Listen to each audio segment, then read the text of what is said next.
Yana bitta savol bor ekan. O'sha savolni ham birdaniga tushuntirib o'tay. Ya'ni tashqi gravirovka bilan ichki gravirovka qanaqa farqi bor? Mana shu gulni misol tariqasida ko'ramiz. Birinchi o'sha gulni o'zini saqlanib qilaman. Eksportirovать 440 ga 470. 440 ga 470. Har doim o'sha birinchi pay y-ni yozsa agar, ikkinchi pay x-ni yozsa agar, har doim ko'rgan detal nechaga necha qanaqa положение joylashuvda turganini ma'lum bo'ladi. Demak, saqlanib qilamiz. Format esa dixif saqlanadi, рабочий stolga saqlanib bo'ldi. Endi buni artkamga ochaman. Artkamga ochaman. 440 ga 477. Tak, 440 ga 470. Okey. Ochdim. Ochganimda o'sha vektorimni import qilaman. Ustiga taylasam ham bo'ladi, lekin o'sha importni ishlatsak ham bo'ladi. Yoki mana bu yerdan birdaniga o'sha AutoCAD Dixie formatda qo'ysa agar 440 ga 470 turadi. Sababiki fayl ko'p bo'lsa ichidan qidirib topish nima emas. Bu yerda fayl topildi, lekin bu yerda men rang qilgan, rangda bu o'zi ko'rsatmayapti. Bu o'sha rangda ikki xil rangda bo'yab olamiz. Okey. Va birinchi buni hozir tekshiramiz. Chunki men buni hozir tekshirganim yo'q. Kamchiligi bormi, yo'qmi? Gruppalayman avval, gruppa va buni tekshiramiz. Tekshirayotgan paytda mana shunaqa bu yerda kamchiliklar bor ekan. Raz gruppirovать gruppadan ochamiz. Yani bu yerda mayda musullar bor ekan. Musullarni oldik. Bu ham oldik. Mana bu esa bir-biri bilan mahkam bo'lmagan. Ya'ni chizma chala qolganmi, shunday bo'lgan. Xo'sh, sakrit buni va buni tugatamiz. Chizmamizni primoy qilib объединить qilaman. Zamqlut qilaman.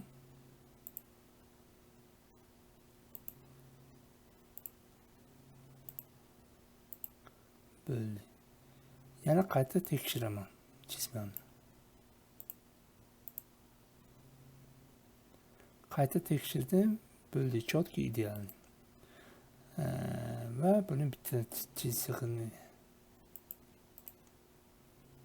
gruppirovать. Uchta gruppa qildim.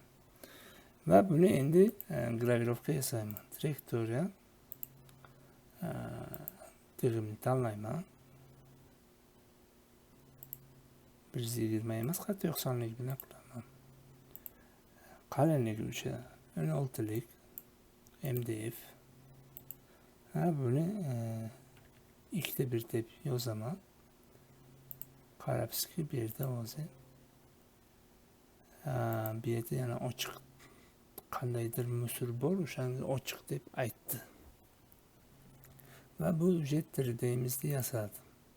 Yasagandan keyin buni vizualizatsiya qilib ko'ramiz.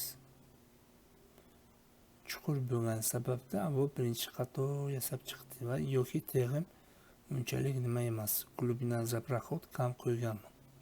O'shani hisobiga 2 marta qo'yapti. Ploskость безопасности ham ko'rganim yo'q. Bu o'zi просто sizlarga tushuntirib berish uchun. Ish jarayoni. Va Artcam 2008da yaxshi tomoni shundaki, bu nuqtasi ko'p bo'lsa ham, boshqa bo'lsa ham ideal holatda qiladi. Demak, mana bu ichki tomonni, ichki, gravirovka Endi tashqi gravirovkani ham ko'rsataman. Tashqi gravirovkani ko'rsatishim uchun bu yerda buni udalit qilaman. Mana bu ichki gravirovka edi. Qarabsizki, mana shunaqa gullari bor. Endi bu trayektoriyamni o'chiraman. Buni ham zagotovkani o'chiraman. Va bitta chiziq farq qiladi dedim. O'sha bitta chiziq xohlasangiz o'zini girdilari bilan o'zingiz bitta chiziq chizib turib o'sha formaga qarab qilishingiz mumkin. Ya'ni smesheni berasiz, smesheni katalog qilib va o'sha общаmasini ushlaysiz. Manda mana bunaqa primoy turibdi. O'sha primoy bilan ikkovini ushlab turib, boyagi manipulyatsiyamni qayta yana qilaman. Ya'ni o'sha gravirovka по средней liniyani ishlataman. Ya'ni o'sha V90 bu yerda redaktor qilaman. Mana bu glubina zaprahod bu yerda menda kam qo'ygan ekan. 15 deb qo'yaman, bir martaga uyadi. Okey. V1 va buni o'sha faylning nomini 2 deb yozaman. Va o'sha boyagi bitta musorcha bor. O'shani hisobiga bu aytayaptiki, chiziqlarning abidini qo'ymagan deyapti. Va bunisini endi ko'ramiz. Bu yerda gul farqi yo'q, qanaqa forma figura bo'lishiga. Asosiysi o'sha men o'z bo'ya gruppada aytdim, bitta chiziq farq qiladi. Tashqi bilan ichki gravirovka bitta chiziq farq qiladi. Va bu o'sha 3Dga o'xshagan holatda asal ob'yomliroq ko'rsatadi. Chiroyliroq chiqadi. Ichki gravirovkaga nisbatan.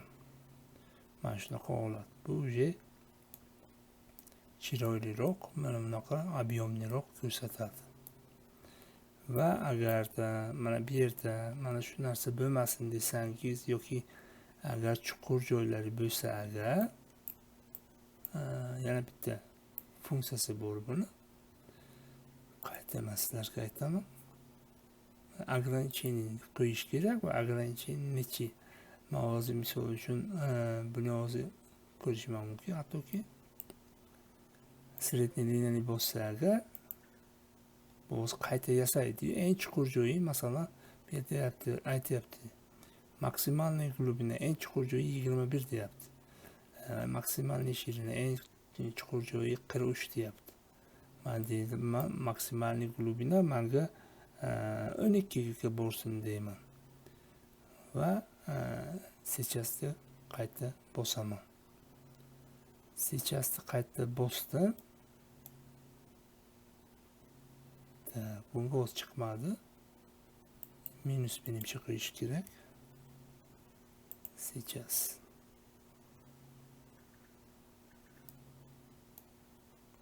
Xo'sh, bitta nom qilib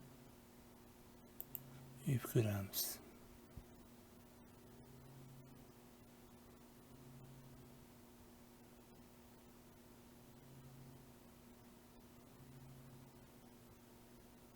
Shagiga ham bu yerda o'z shagiga ham bog'liq. Shagini ko'rmayapman, chunki o'sha maksimum 12 qo'ygan taqdirda ham shag bermagan bo'lsa agar, shagi katta turgan bo'lsa ham effekti uncha yaxshi chiqmaydi. Mana. Bu hozir yani tekshiramiz necha bo'lyapti. -12 bo'lsa agar, bu o'z teg'imizni ko'ramiz. Shagi juda ham 5 ekan. Shagi men masalan deyman, 1 deyman. Qaytadan sechasdi bo'lsaman, bu yerda o'zi yasaydi. Sal endi vaqt ko'proq ketadi. Как 3D ketadi. Mana bunaqa agar zakrit qilaman, qaytadan nom qilaman. Qayta sizlarga ko'rsatishim uchun va bu yerda qayta vizualizatsiya qilaman. Shagini 1 qilganda xuddi 3D'dek mana bu yerda 1 mm ga shag bilan tozalab chiqadi. Lekin 12 dan pastga tushmaydi. Mana shunaqa holatlar endi ko'plar biladi. Endi bilmaganlar uchun bu hozir ko'rsatayotgan narsa bilmaganlar uchun. O'sha agar ограниченияni qo'ysa agar, kerakli ограничениyaga kelib turib o'sha chuqurligi bo'lmasdan uyadi va bunda o'sha yanada chiroyliroq effekt chiqadi. Bu ko'pincha endi biz o'sha eshikka ko'p ishlatardik. 8 mm agar MDF bo'lsa agar 6 dan pastga tushmasin deb ограничение qo'yardik. Va bu yerda o'sha mana bunaqa chiroyliroq ko'ryapsizki, mana bu 1 mmning izi turibdi, lekin bu ham bir chiroyli bir effektni beradi boyagiga qaraganda. Va mana bu -12 ketdi, o'sha menga boyagi 22 edi. 24 ketayotdi. Zagotovka 16, 24 bu degani o'sha teshib chiqadi degani. Buni o'zim 12 qo'ydim. Agar xohlasangiz 10 qo'yishingiz mumkin, 8 qo'yishingiz mumkin. Va mana shu yerda mana bu primoy joyini mana shunaqa uyadi. Bu albatta o'sha tashqi gravirovka, ammo har doim chiroyli chiqadi. Ichki gravirovkaga nisbatan. Demak, shu tushuntirib beradigan narsa.